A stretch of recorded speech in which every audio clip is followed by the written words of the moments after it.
Mark 3 says this: "Again he entered the synagogue, and a man was there with a withered hand. And they watched Jesus to see whether he would heal him on the Sabbath, so that they might accuse him. And he said to them, 'Man with a withered hand, come here.' And he said to them, 'Is it lawful on the Sabbath to do good or to do harm, to save life or to kill?' But they were silent. But he looked around at them with anger, grieved at their hardness of heart, and said to the man, 'Stretch out your hand.' He stretched it out, and his hand was restored. The Pharisees went out immediately and held counsel with the Herodians against him, how to destroy him. Jesus withdrew with his disciples to the sea, and a great crowd followed from Galilee and Judea and Jerusalem and Idumea, and from beyond the Jordan, and from around Tyre and Sidon.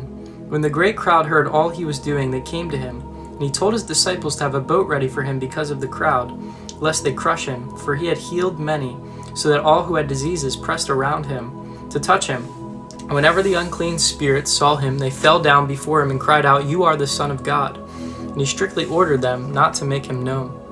What Jesus is doing here is he's testing and he's exposing the false Sabbath view that the Pharisees and the religious rulers had. They believed that on the Sabbath they added laws to it, to the point where the Sabbath actually became an oppressive thing. And Jesus says the Sabbath was made for man, not man for the Sabbath. And so he comes in, there's a man with a withered hand, and everyone's watching him to see if he's going to heal. And Jesus says, "Look, if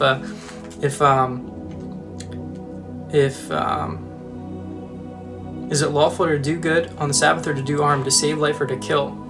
Right? And he gives an analogy like, is it lawful this man should be healed on the Sabbath because God wants to work on the Sabbath? God wants to do a miracle on the Sabbath?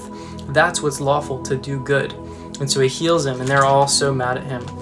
They wanted to destroy him for this. He healed his withered hand and made it unwithered and brought it back to life.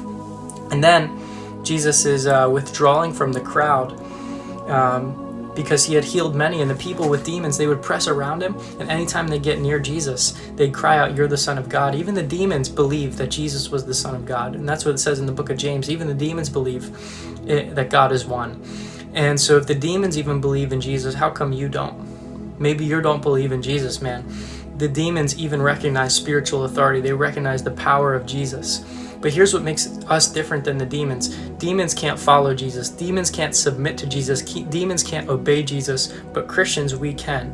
We can believe in Jesus, and we can also obey Jesus.